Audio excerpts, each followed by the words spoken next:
जो आप कहीं दुकानों को 5 गांव उसी किन्नों के बराबर ही जमीन नहीं मिल सकती। ठीक है, वहीं पर धृतराष्ट्र बैठे हुए थे। धृतराष्ट्र को डांट करके दुर्योधन पे उनको सभ्यता नहीं है, द्वारकाधीश से इस तरह से बात कर रहे हो। दुर्योधन ने कहा कन्हैया हम दंड है, दंडता में बात मुझसे निकल गई, क्षमा करना, लेकिन चलो सबसे पहले हम भोजन कर लेते हैं। मेरी माँ आपके लिए 56 प्रकार का व्यंजन अपने हाथों से बनाई है, चलो पहले जलपान कर लो, भोजन कर लो, वार्ता राजनीतिक वार्ताएं तो होती रहेगी। कन्हैया ने कहा कि भोजन 2 ही स्थिति में किया जा सकता है, या तो पेट में भूख लगी हो और या खिलाने वाले के हृदय में प्रेम हो। खिलाने वाले के हृदय में प्रेम हो तो थोड़ा बहुत खाया जा सकता, भूख न लगी हो तो फिर भी, और या भूख लगी हो तो भैया ना आपके हृदय में प्रेम है ना हमको भूख लगी है, और दूसरी बात हमको निमंत्रण मिल चुका है, तो भोजन तो हम वही करेंगे। कहाँ निमंत्रण मिल चुका आपको? विदुर जी के यहाँ। आप तो सीधे द्वारिका से हस्तिनापुर महल में आए, आपको निमंत्रण कब मिल गया? द्वारकाधीश ने कहा कि निमंत्रण हमको पहले ही पहुंच चुका। उसी सभा में बैठे हुए थे विदुर जी मन में विचार करने लगे, हम कभी हमको निमंत्रण दिए, अब कह दिए हैं तो ये जाएंगे जरूर, और घर में हमारे कुछ खाने का ठिकाना नहीं है, अब करें क्या? विदुर जी तो दौड़े दौड़े बाजार में गए, किसी दुकान से दौड़े ले रहे हैं, किसी दुकान से कोई मीठा ले रहे हैं, किसी दुकान से फल ले रहे हैं, किसी दुकान से माखन ले रहे हैं, किसी दुकान से मिश्री ले रहे हैं। कन्हैया को भोजन कराना है, अभी अब कहे हैं तो जाएंगे जरूर। विदुर जी तो बाजार में चले गए, परात इकट्ठा करने के लिए कन्हैया को भोजन कराना है, भोग लगवाना है, और भगवान विदुर जी की कुटिया की तरफ चल पड़े। जिस प्रकार से भक्त भगवान से मिलने के लिए नंगे पांव मंदिर को जाता है, भगवान भी अपने भक्त से मिलने के लिए भक्त के कुटिया पर नंगे पांव दौड़े हुए जा रहे हैं। क्योंकि भगवान कहते हैं कि जिस प्रकार से तुम हमारा भजन करोगे, मैं उसी प्रकार उसी रूप में तुमको मिलूंगा, उसी रूप में प्राप्त होगा। नंगे पांव भगवान विदुर जी के कुटिया पर पहुंच गए। विदुर जी तो है नहीं, आवाज लगाई, अरे काका जी, घर में जवानी थी और उस समय स्नान कर रही थी, आवाज सुनी, लगता है द्वारकाधीश आ गए। उसको भान ही नहीं रहा, सुन ही नहीं रहा कि मैं इस समय किस अवस्था में हूँ। दौड़ करके आई, कुंडी खोली, द्वारकाधीश विचार करने लगे, काकी जी बदला रही है, अपने पीताम्बर को उठा, हाथ पकड़ी, आंगन में लेकर के आई। कन्हैया ये जगह साफ है, यहाँ नहीं, यहाँ भी कूड़ा पड़ा है, नहीं यहाँ बैठो, ये भी जगह ठीक नहीं, ये भी अशुद्ध है, कन्हैया यहाँ पर बैठो, नहीं यहाँ भी ठीक नहीं है, आप यहाँ पर बैठो। पूरे आंगन में कन्हैया को चक्कर लगवा करके और पीढ़ा भी रखे, बैठने के लिए उल्टा रख दी, कन्हैया बैठे।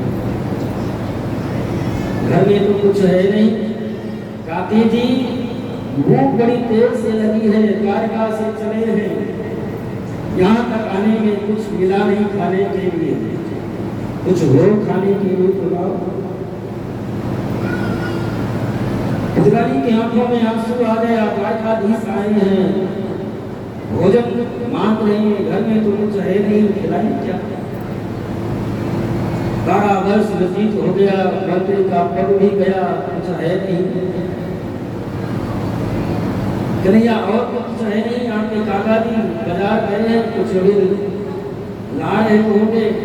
तब तक एक आपके काका जी केला का वृक्ष लगाए हैं, केला वृक्ष रखा है, तो ले आओ, तब तक आप आइए।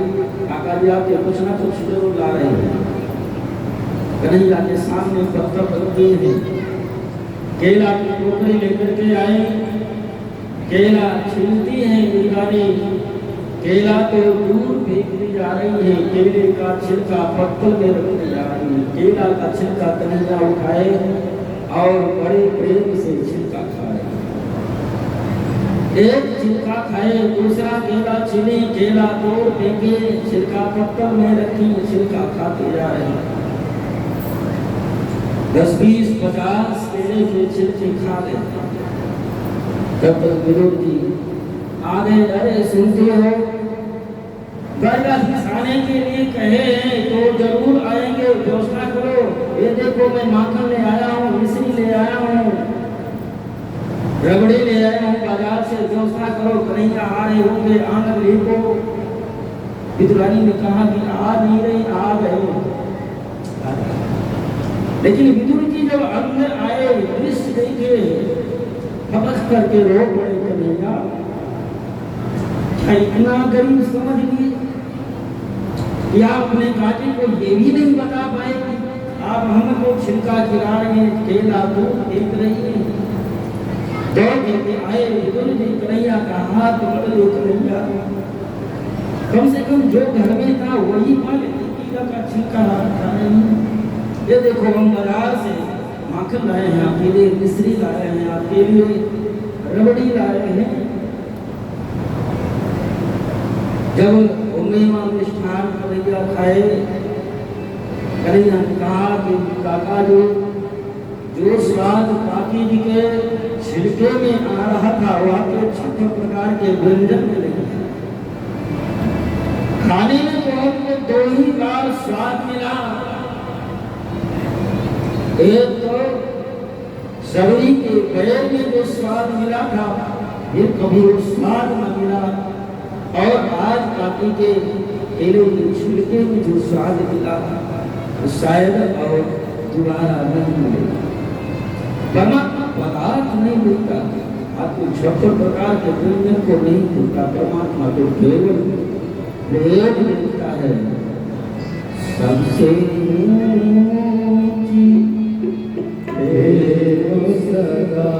सबसे ऊंची सगाई, सबसे ऊंची सगाई।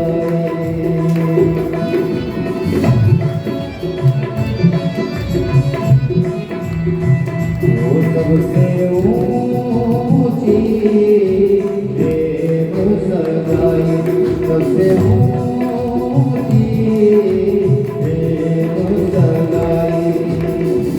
दुर्योधन की सेवा त्यागो, दुर्योधन की सेवा त्यागो, साग विदुर घर खाई, सबसे ऊंची सगाई, सबसे ऊंची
सोए जागे युधिष्ठिर कीन्हा राज सोए जागे युधिष्ठिर कीन्हा कावे चोट उठाई सबसे ऊंची देव सगाई सबसे ऊंची देव सगाई।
सुखदेव जी महाराज कहते ही राजन भगवान से निश्चल प्रेम करने के कारण ही जब भगवान धाम से जाने लगे तो और किसी को याद न करके भगवान विदुर जी को ही याद किया और उद्धव समीप में थे। उद्धव से भगवान ने कहा कि आप विदुर से जाकर के जरूर मिलना और हमारे चरित्र को जरूर सुनाना कि वो क्योंकि वो हमारा परम प्रिय भक्त है। श्री सुखदेव जी महाराज कहते हैं कि भगवान जब धरातल तो अपनी लीला संवरण करके चले गए। भगवान की आज्ञा मान करके उद्धव जी विदुर जी से मिले और विदुर जी तो भगवान की संपूर्ण चरित्र संपूर्ण कथा उद्धव जी विदुर जी को सुनाए। विदुर जी फिर भगवान उद्धव जी से प्रश्न करते हैं कि भगवत तत्व क्या है। उस पूर्ण परात्पर परमेश्वर परमात्मा का परम तत्व क्या है वो आप हमको बताने की कृपा करें। उद्धव जी ने कहा कि ये बात हम आपको नहीं बता सकते क्योंकि भगवान की आज्ञा नहीं है।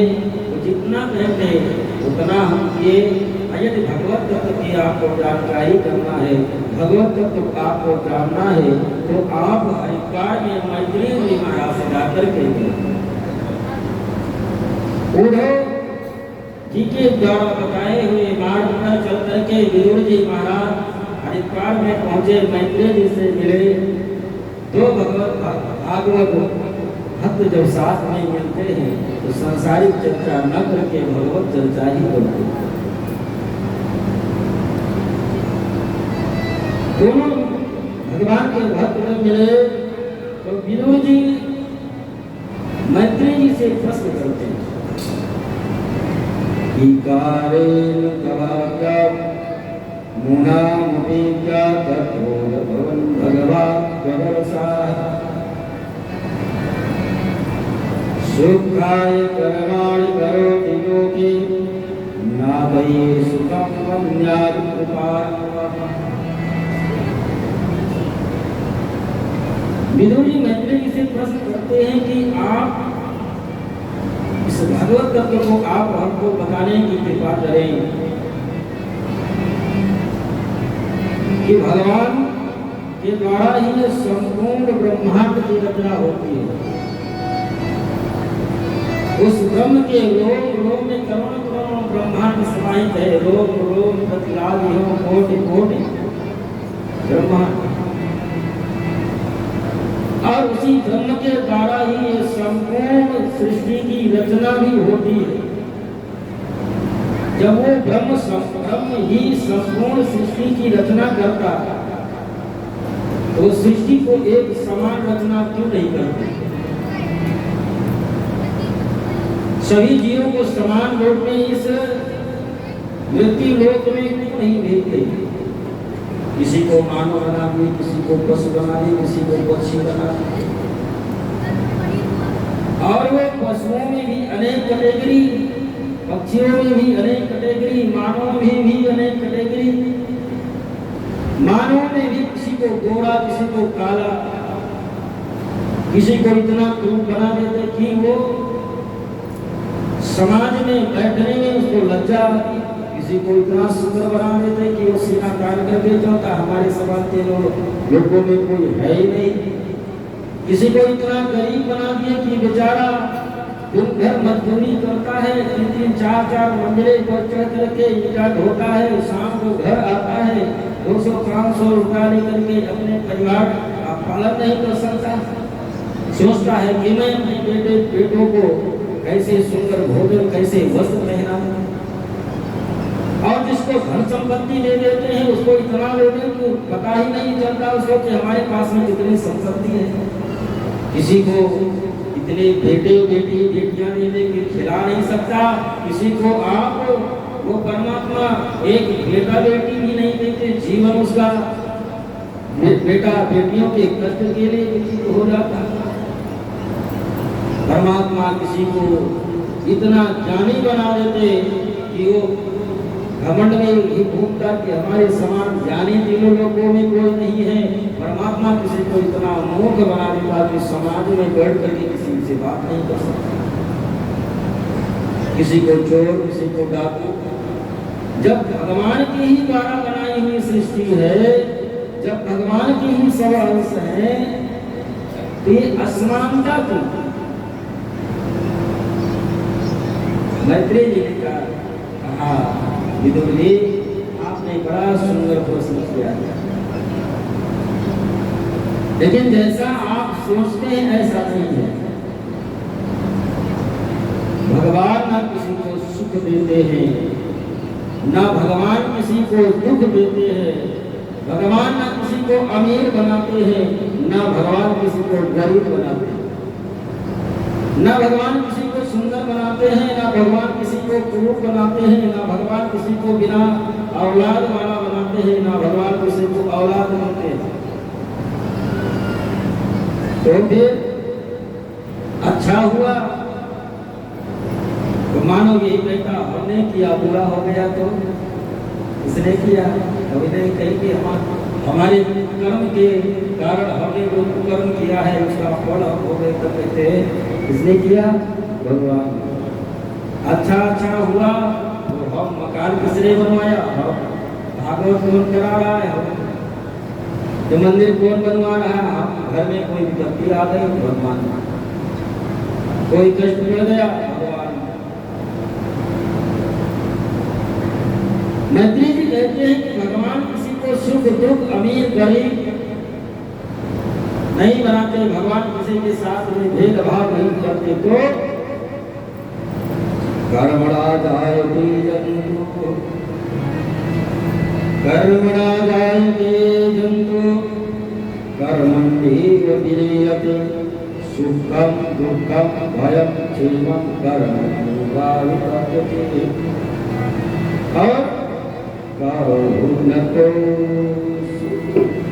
दुख करदाता निज कृत कर्म भोग सुन पाता, काहू न को सुख दुख करदाता निज कृत कर्म भोग सुन पाता, काहू न को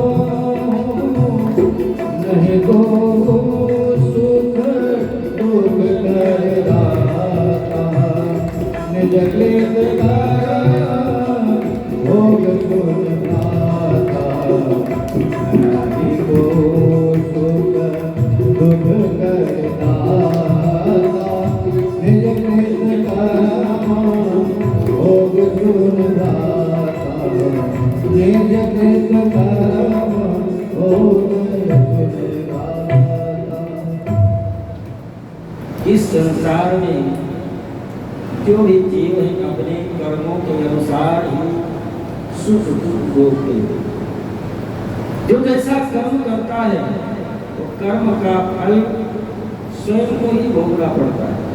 कर्म का फल जो कर्म करेगा उसी को फल भोगना पड़ेगा। और जब वो मूल प्राकृत कारण परमेश्वर परमात्मा भी इस धरातल पर मानव का वो धारण करके आता है, तो परमात्मा भी जो कर्म करता है उस परमात्मा को भी कर्म का फल भोगना पड़ता है। हम तो साधारण जीव। भगवान राम के रूप में जब अवतरित हुए, बाली को छुप करके बाण मारे, और वही राम जी जब कृष्ण के रूप में अवतरित हुए तो वही बाली बहेलिया के रूप में वो भी जन्म लिया था। और अंतिम समय में वही बाली बहेलिया के रूप में भगवान के चालू में बाण मारा और भगवान का श्रद्धा कर्म पीछा नहीं छोड़ा। चक्रवर्ती सम्राट महाराज दशरथ खूब प्राप्त परमेश्वर परमात्मा के पिता थे, लेकिन श्रवण कुमार को बाण मारने के कारण उनके माता पिता की मृत्यु पुत्र के वियोग में हुई। तो चक्रवर्ती सम्राट की भी मृत्यु पुत्र के वियोग में हुई। जैसा कर्म करोगे कर्म का फल तो स्वयं को भोगना ही पड़ेगा। अच्छा कर्म करोगे या बुरा कर्म, उसमें सोचो कि हम बुरा कर्म करके धन ला रहे हैं तो इसमें परिवार वालों की भी हिस्सेदारी, परिवार वालों की हिस्सेदारी नहीं होती, क्योंकि कर्म ने आपने किया है इसका फल आपको भोगना पड़ेगा। उसमें परिवार वालों की हिस्सेदारी नहीं होती। मैत्री जी एक उदाहरण देकर के बताते हैं कि परमात्मा भेदभाव इस प्रकार से नहीं करता। जैसे एक किसान अपने खेत में कई तरह के वृक्ष लगाया और उन वृक्षों की सेवा समान रूप से कर रहा, सभी वृक्षों को जल दे रहा है, खाद दे रहा है, सभी वृक्षों की सेवा कर रहा है। वो वृक्ष जब बड़े हुए, किसी वृक्ष के फल को तोड़ करके खाया, बड़ा मीठा लगा, आम अंगूर सेब इत्यादि फल रहे होंगे, बड़ा मीठा लगा। किसी दूसरे वृक्ष का फल तोड़ करके खाया, बड़ा कड़वा लगा। नीम ऐसे वृक्ष रहे होंगे, किसी वृक्ष के फल को तोड़ करके खाया, बड़ा खट्टा लगा। इमली आंवला जैसे वृक्ष रहे होंगे। तो जितने भी वृक्ष सभी वृक्षों के फल की स्वाद अलग अलग है। तो क्या जिसमें मीठा फल है उसमें जाकर के मीठा खाना था, या जिसमें कड़वाहट है उसने कड़वाहट वृक्ष में ले जाकर के डाला था, क्या जिसमें खटास है उसने खटाई ले जाकर के डाला था। वो किसान तो सभी वृक्षों का समान रूप से सेवा किया, सबको जल दिया, सबको खाद दिया, समान रूप से सेवा किया, लेकिन जैसा उनके गुण ठाकुर धर्म के अनुसार उनके जो फल लगे सबके स्वाद अलग अलग है। उसी प्रकार से परमात्मा ही सभी जीवों को समान रूप से पृथ्वी पर भेजता है, लेकिन जो जैसा कर्म किया है अपने कर्मों के अनुसार वो सब सुख भोगते हैं। कर्म है बुरे बुरे और तुम स्वर्ग जाने की बात करते हो। कर्म है बुरे बुरे और तुम स्वर्ग जाने की बात करते हो ये पेड़ बबूल के और तुम आम खाने की बात करते हो। कर्म है बुरे बुरे और तुम स्वर्ग जाने की बात करते हो।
भोगे बिना और तुम घर जाने की बात करते हो। कर्म फल भोगे बिना और तुम घर जाने की बात करते हो। कर्म है बुरे बुरे और तुम स्वर्ग जाने की बात करते हो। स्वर्ग जाने की बात करते हो। स्वर्ग जाने की बात करते हो। कर्मणा जायते जंतु कर्मण्येव कर्म के अनुसार ही सुख दुख भोगता है जीव। भगवान शिव सायंकाल के समय में हमेशा पार्वती जी के साथ में निकला करते थे। एक बार पार्वती जी भगवान शिव को रोक करके एक जगह और भगवान शिव से कहने लगी पार्वती जी कि बाबा आप तो अवधर गाने नहीं और आप इसी रास्ते से होकर के हमेशा निकलते हैं, लेकिन ये झोपड़ी में रह रहे परिवार को आप कभी देखे नहीं। भगवान शिव ने कहा हमेशा देखते हैं, इनको देख करके आपको दया नहीं आती। भगवान शिव ने कहा बहुत दया आती है, तो आप इनके गरीबी को आप खत्म क्यों नहीं कर देते। भगवान शिव ने कहा इनके गरीबी को खत्म करने का हमने बहुत बार प्रयास किया, लेकिन ये अपनी गरीबी किसी को देना ही नहीं चाहते। पार्वती जी ने कहा बाबा आप झूठ बोलते हैं, चलिए आज हमारे साथ आप इनको दीजिए। भगवान शिव ने कहा ठीक है देवी, वैसे हम एक वरदान किसी को दे दें तो वो त्रिलोकाधिपति बन जाए, हर प्रकार से सुखी संपन्न बन जाए। आप कह रहे हैं तो इनको हम 3 वरदान देंगे बिना तपस्या के। ठीक है, भगवान शिव और पार्वती आ गए उस परिवार के पास में गए। भगवान शिव पार्वती परिवार वाले एकत्रित हुए। भगवान शिव ने कहा कि हम आपको परिवार वालों को 3 वरदान देंगे। एक वरदान एक लोग को मांगना है। सब बड़े प्रसन्न हुए कि हजारों वर्ष कड़ी तपस्या करने के बाद भी भगवान शिव नहीं आते वरदान देने के लिए, हमारे यहाँ ऐसे ही आ गए। तो सबसे पहले नंबर लगा घर की जो मालकिन थी, वो नंबर जब लगा वरदान मांगने का तो उसको अपने उस समय वृद्ध हो चुकी थी, अब उसको अपने युवा अवस्था की याद आ गई। जब मैं युवा अवस्था में थी तो हमारा शरीर कितना सुंदर था, अब ये शरीर के खाल लटक गए, दांत भी गिर गए। तो बाबा आ गए तो क्यों ना 16 वर्ष की अवस्था मांग ले बाबा से, दे ही दे। तो उस वृद्धा माता ने घर की मालकिन ने कहा कि बाबा आप देना ही चाहते हैं तो हमको आप 16 वर्ष की नवयुवती बना दे। भगवान शिव ने कहा तथास्तु, तो 16 वर्ष की नवयुवती बन गई। अब घर के मालिक जो थे तो देखे कि हम तो वृद्ध, हमारी हाथ पैर के ये खाल जुड़ रही है और ये हमारी पत्नी 16 वर्ष की नवयुवती, तो क्रोध आया। भगवान शिव ने कहा कि अब आपका नंबर है, जो वरदान मांगना चाहते हो मांग लो। तो घर के मालिक ने कहा बाबा यदि आप वरदान देना ही चाहते हैं तो ये 16 वर्ष की जो नवयुवती बनी खड़ी है हमारी पत्नी, इसको कुटिया बना दो। अब दूसरे वरदान में कुटिया बन गई। अब लड़के का नंबर आया, बेटा तुम भी मांग लो। बेटे ने कहा कि अब मांगना क्या है, हमारी माँ जैसे थी वैसे ही बना। 3 वरदान देने के बाद में परिवार जैसा का तो कर्म आदाय जंतु कर्मण्येव विलीयते। जो कर्म किया है जीव सुख दुख तो भोगेगा ही। भगवान भी चाहे तो तुम्हारे कष्ट का निवारण नहीं कर सकते। क्यों? क्योंकि जो कर्म आपके कर्म का फल तो आपको भोगना ही पड़ेगा। मैत्री से विदुर ये प्रश्न करते हैं कि ब्रह्म तत्व क्या है, भगवान सृष्टि की रचना कैसे करते हैं। सृष्टि कम मैत्रेय जी विदुर जी को बताते हैं कि भगवान नारायण जल में शयन कर रहे थे, मन में सृष्टि करने की इच्छा हुई, सबसे पहले ब्रह्मांड की रचना की और एक ब्रह्मांड में करोड़ों पृथ्वी, करोड़ों सूर्य, करोड़ों चंद्रमा होते हैं। 4 युगों का निर्माण किए, सतयुग, त्रेता, द्वापर, कलयुग और इनका चारों युगों के आयु को भी भगवान निर्धारित करते हैं। कलयुग की आयु 4,32,000 वर्ष, द्वापर की आयु 8,64,000 वर्ष, त्रेता की आयु 12,96,000 वर्ष और सतयुग की आयु 17,28,000 वर्ष। और इस प्रकार से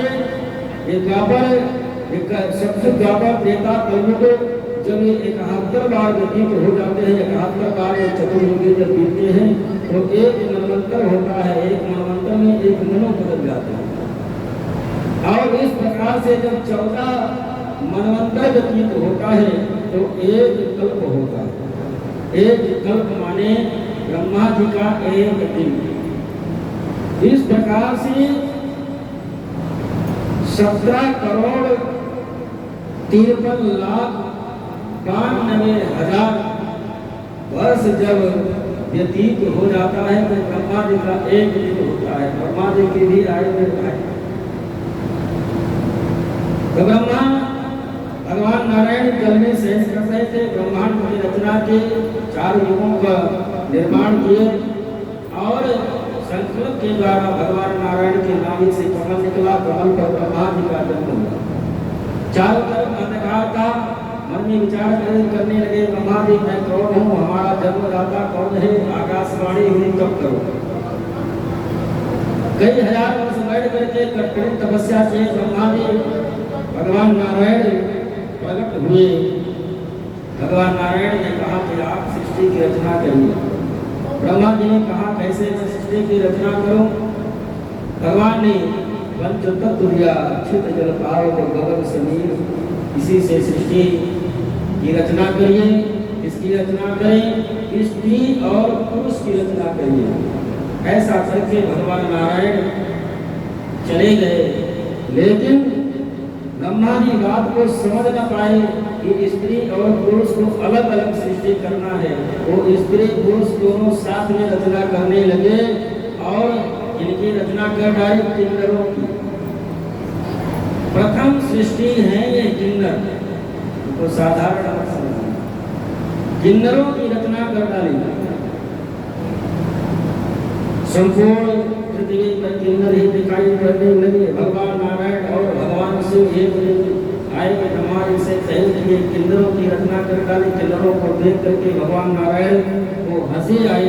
भगवान शिव ने कहा किसी को देख करके हंसना ये अपराध है नारायण, अब आपको भी इसका प्रायश्चित करना पड़ेगा।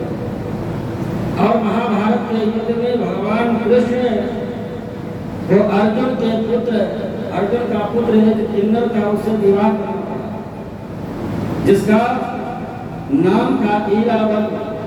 ईरावन इतना शक्तिशाली था तो किन्नर अर्जुन का पुत्र था किन्नर, लेकिन इतना शक्तिशाली था कि शकुनी मामा के 6 भाइयों को मार दिया, दुर्योधन के भी कई भाइयों को मार दिया। और ईरावन ने प्रतिज्ञा की और देवी का परम प्रिय भक्त था। तो इस संत ने बताया कि यदि ईरावन देवी को अपना बलि दे दे तो महाभारत का युद्ध आसानी से जीता जा सकता है। ईरावन से ये बात बताई गई। ईरावन ने कहा ठीक है, मैं देवी को अपना बलि देने के लिए तैयार हूँ, लेकिन मैं चाहता हूँ कि मरने के पूर्व में तुम्हारा अमर विवाह करके करूँ। द्वारिकाधीश मन में विचार करने लगे, रात्रि भर का समय है और सुबह इसकी बलि दे दी जाएगी। कौन राजा महाराजा अपने राजकुमारी के साथ किसका विवाह करेगा? तो भगवान स्वयं स्त्री का रूप धारण करके उस ईरावन के साथ में विवाह किए, किन्नर के साथ में।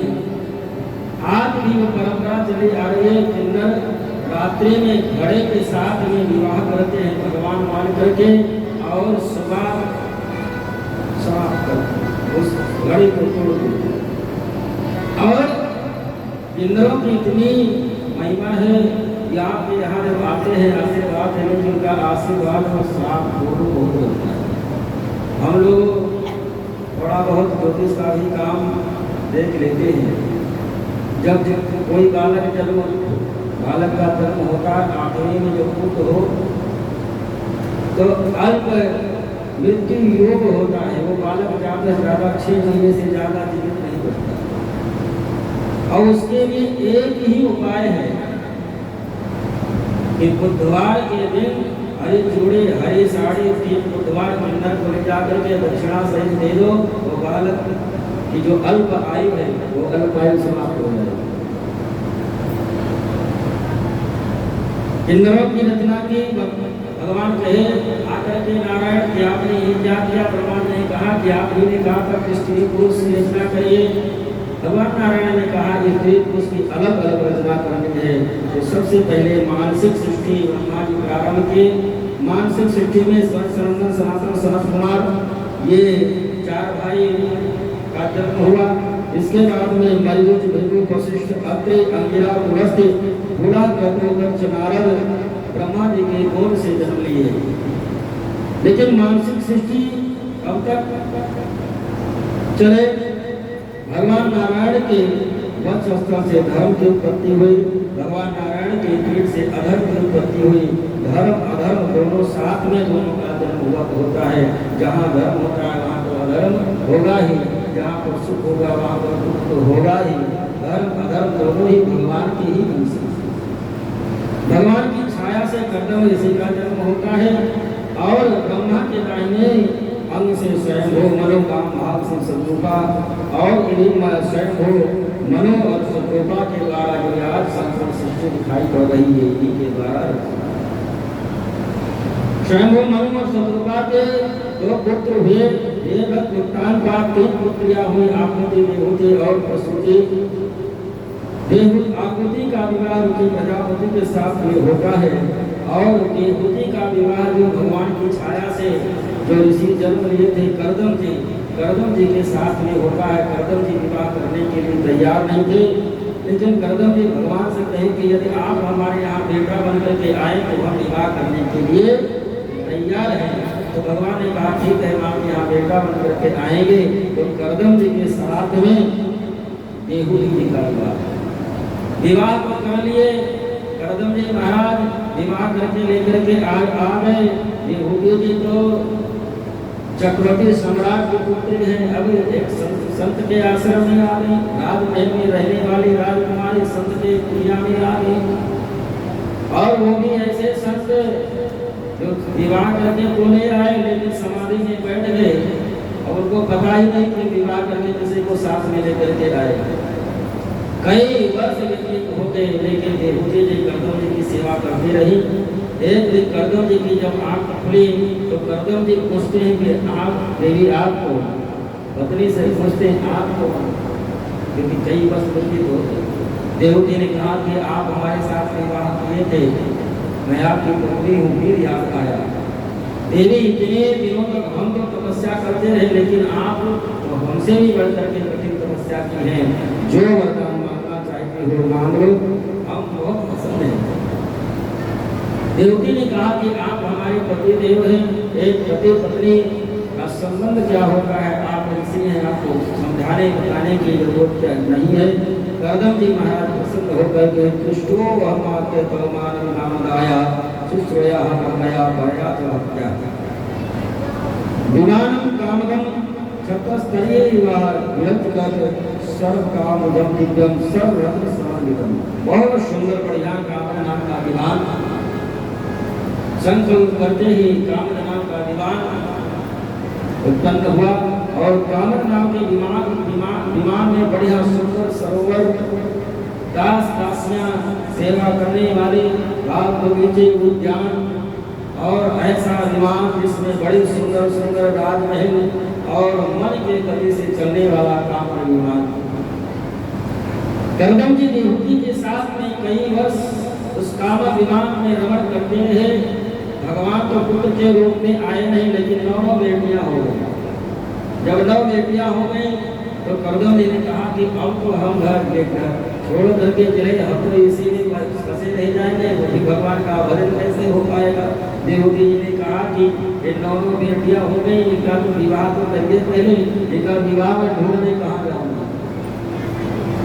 कर्दम जी ने कहा ठीक है विवाह। तो 9 ऋषि जो पहले समाज के मानसिक सृष्टि में उत्पन्न हुए थे, उन 9 ऋषियों का स्मरण किए कर्दम जी। उन 9 ऋषि आए, उन 9 ऋषियों के साथ में एक एक करके अपने एक एक बेटियों का विवाह किया। कला का विवाह मरीच के साथ में किए और मरीच के पुत्र हुए कश्यप। कश्यप का विवाह हुआ अदिति और अदिति के साथ में। इन्हीं अदिति के पुत्र हुए सूर्यदेव और सूर्यदेव के 10 पुत्र हुए, जिनमें यमराज, शनिदेव, वैवस्वत, मनु, अश्विनी कुमार, रेवत, सुग्रीव, कर्ण, ये सब सूर्य के। इन्हीं के वंश में आगे चल करके चक्रवर्ती सम्राट महाराज दशरथ हुए, जिनके यहाँ भगवान राम का जन्म हुआ। इन्हीं की दूसरी बेटी थी जिनका नाम था अनसुईया। अनसुईया का विवाह अत्रि जी के साथ में हुआ और अत्रि महाराज इतने तपस्वी थे और इनकी पत्नी अनसुईया जो ब्रह्मा विष्णु भगवान शिव को छोटा सा बालक बना करके पालने में लिटा दिया था, परीक्षा लेने के लिए आई। और वही ब्रह्मा विष्णु और भगवान शिव जाते समय वरदान मांगने के लिए जब कहे तो अत्रि ने कहा कि आप बेटा बनकर के कुछ दिन रहे, तो मैं चाहता हूँ कि आप बेटा बनकर के ही हमारे यहाँ आए। तो अत्रि के यहाँ अत्रि अनसुईया के द्वारा ब्रह्मा जी के अंश से चंद्रमा का जन्म होता है और इन्हीं चंद्रमा के पुत्र हुए बुध के पुत्र हुए गुरुआ और इन्हीं के वंश में आगे चल करके भगवान कृष्ण का जन्म होता है। और विष्णु भगवान के अंश से दत्तात्रेय भगवान का जन्म होता है। शिव के अंश से दुर्वासा जी का जन्म होता है। अनसुईया के यहाँ ही 3 देव बालक बन करके आए और बालक बन करके ही रहे। इनकी तीसरी बेटी है सरसा। सरसा देवी का विवाह अंगिरा ऋषि के साथ में होता है और अंगिरा के पुत्र हुए बृहस्पति जो देवताओं के गुरु हो गए। और इन्हें कर्दम देवहूति की चौथी बेटी हुई हवीरभू।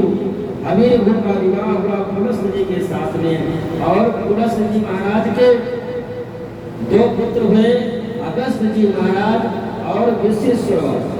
और विश्वेश्वर का विवाह 2 विवाह हुआ, इडिलिका और केसनी। इडिलिका के द्वारा कुबेर हुए और केसनी के द्वारा रावण, कुंभकर्ण, विभीषण ये हुई। तो ये ऋषि थे, इनकी वंश परंपरा आगे कैसे बिगड़ गई, ये दैत्य कैसे हो गए रावण, कुंभकर्ण, ये विवाह के कारण। इसीलिए पहले पूर्वज तो विवाह करने के लिए आता था तो नानी ननियाओं देखते थे। इसीलिए ये विवाह के कारण, जबकि ये ब्रह्मा जी के सृष्टि में ब्रह्मा के बाद में ये तीसरी ही पीढ़ी थी और विवाह करने के कारण ये एकदम बिगड़ गया। इडिलिका तो ब्राह्मण कन्या थी, लेकिन केसनी दैत्य कन्या थी और केसनी दैत्य कन्या के साथ में विवाह करने के कारण ही रावण, कुंभकर्ण ये सब दैत्य थे। तो हवीरभू का विवाह पुलस्त्य ऋषि के साथ में पुलस्त्य के पुत्र हुए अगस्त, विश्वेश्वरा के पुत्र हुए रावण, कुंभकर्ण, कुबेर आदि हुए। और गति का विवाह बुला ऋषि के साथ में हुआ। अरुंधति जो छठी बेटी थी, छठी बेटी अरुंधति का विवाह वशिष्ठ जी के साथ में हुआ। वशिष्ठ जी के पुत्र हुए शक्तिधर, शक्तिधर के पुत्र हुए पराशर और पराशर के पुत्र है श्री व्यास जी महाराज और व्यास के पुत्र है श्री सुखदेव जी। 7वीं बेटी जो थी चिति, इनका विवाह अथर्वा ऋषि के साथ में हुआ। अथर्वा ऋषि के पुत्र श्री नदी। ख्याति का विवाह भृगु ऋषि के साथ में हुआ। भृगु ऋषि के पुत्र कवि हुए, कवि के पुत्र हुए शुक्राचार्य, और शुक्राचार्य दैत्यों के गुरु बने। नौवीं बेटी जो हुई, जिनका नाम शांति था, ये अथर्वा ऋषि के साथ में विवाह हुआ। 9 बेटियों का विवाह करके अब चलने के लिए तैयार हुए। तो देवकी ने कहा कि भगवान को आपके यहाँ बेटा के रूप में आने के लिए कहे थे और भगवान आए नहीं, आप चल पड़े। कुछ दिन और रुके, जब स्वयं भगवान कपिल के रूप में गर्दम और देवकी के यहाँ अवतरित हुए। कपिल के रूप में बोले कपिल भगवान की जय। और भगवान के जन्म लेते ही गर्दम जी महाराज निकल गए जंगल में तपस्या करने के लिए। जब भगवान के लिए ही पूजा पाठ भजन है, जब भगवान आने के जाने की आवश्यकता है। ये भजन पूजन, भगवान का भजन, भगवान का पूजन, भगवान की कथा, भगवान का देश सीमित नहीं है। ये जो मानव का शरीर मिला है, ये भजन पूजन मानव शरीर द्वारा ही हो सकता है। 84 लाख अन्य योनियों में जब ये जीव चला जाएगा तो ये नहीं हो पाएगा। भगवान का दर्शन, भगवान का मिलना तो अन्य योनियों में हो ही सकता है, लेकिन भजन पूजन दान पुण्य भगवान की कथा अन्य योनियों में जाकर के नहीं हो पाएगा। इसलिए ये मानव का शरीर जो मिला है वो केवल भगवान का भजन करने के लिए ही मिला है, भगवान का कथा सुनने के लिए ही मिला है, दान धर्म तीर्थ यात्रा करने के लिए ही मिला है। और ये बच्चों का पालन पोषण करना, खाना पीना, सोना, ये तो पशु पक्षी भी जानते हैं, वो भी करते हैं। यदि वही हम आप भी कर रहे हैं तो पशुओं में और हमें अंतर क्या रहा? भगवान का जन्म हो गया, फिर भी गर्दम जी महाराज तपस्या करने के लिए चले गए। और इधर कपिल जी भगवान अपनी माँ देवहूति को सांख्य दर्शन की कथा सुनाई, इस सांख्य दर्शन का निरूपण किए। और इसे मनु शत्रुपा की जो तीसरी बेटी थी प्रसूति, महाराज दक्ष के साथ में विवाह होता है। दक्ष के 16 बेटियां हुई, 13 बेटियों का विवाह दक्ष धर्म के साथ में कर देता है। 14वीं बेटी का विवाह अग्नि के साथ में किया, जिसका नाम स्वाहा था। और 15वीं बेटी जो स्वधा थी, उसका विवाह पितरों के साथ में किया। और 16वीं बेटी जो सती थी, उसका विवाह भगवान शिव के साथ में किया। लेकिन कुछ कारणवश भगवान शिव और दक्ष के साथ में आपसी वैमनस्य के कारण सती को अपने पिता के यहाँ ही जाकर के अग्नि में अपने शरीर को जला देना पड़ा। और इन्हीं के वंश में आगे चल करके इनके जो पुत्र थे, ये और उद्दानपाद महाराज के यहाँ ध्रुव जैसे परम प्रिय भक्त का जन्म होता है, जो 5 वर्ष की अवस्था में ही नारद जी को अपना गुरु बना करके और 5 वर्ष में की अवस्था में भगवान को प्राप्त कर लेते हैं।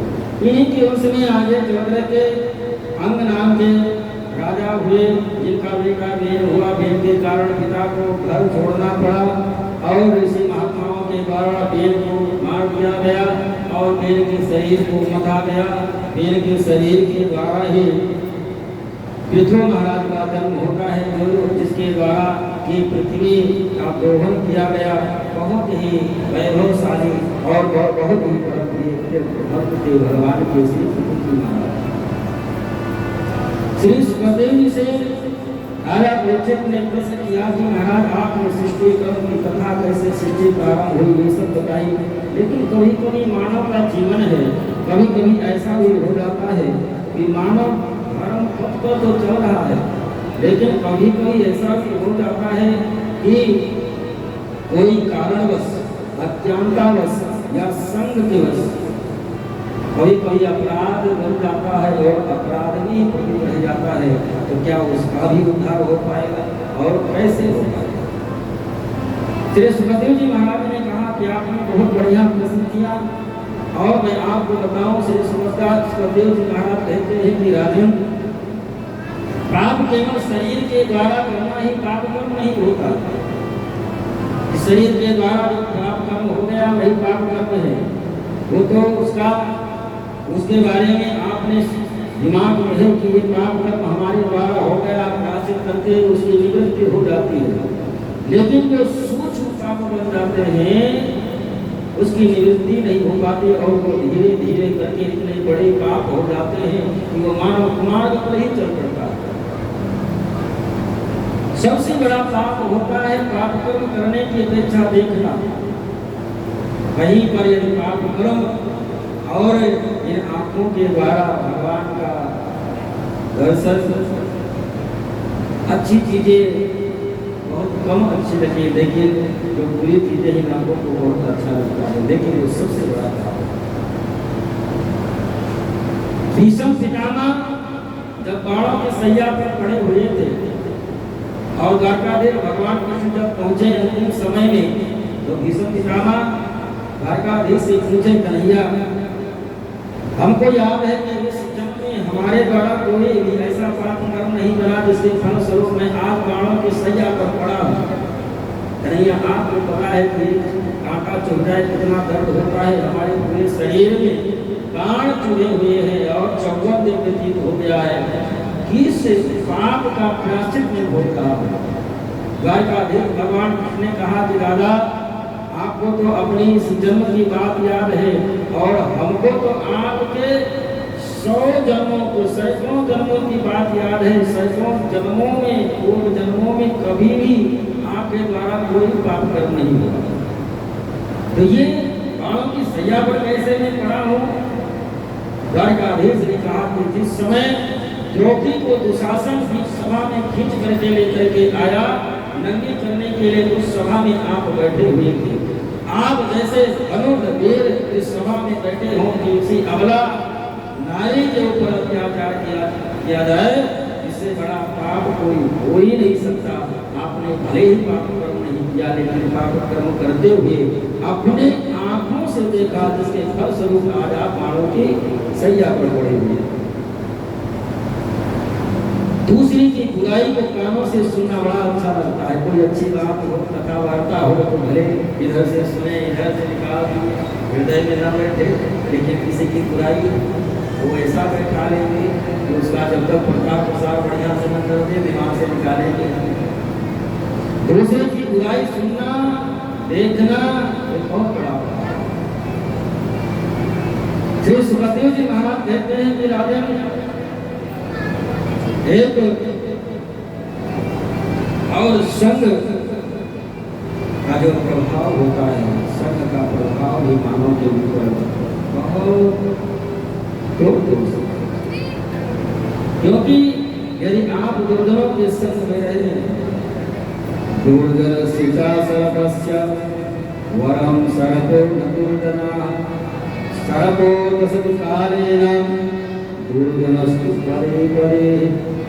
जो दुष्ट स्वभाव सर्प जो होता है, एक बार काट लिया शरीर छूट गया, लेकिन जो दुष्ट स्वभाव के होते हैं उनके संसार साथ पड़ गया तो वो पग भोग पर ऐसे फंसते रहेंगे कि मृत्यु समान और कष्ट देती ही रहेगी। श्री सुखदेव जी महाराज कहते हैं कि राजन कालानि पूज्या रुदारस्ते मुदार श्रीपति रजा मिला नामना नष्ट सदाचारो दास्या संसर्गदूषिता। एक अजामिल नाम का ब्राह्मण था जो बहुत बड़ा धर्मात्मा था, बहुत ज्ञानी था, चारों वेदों का ज्ञान था, चारों का बड़ी प्रतिष्ठा। ब्राह्मण में उठना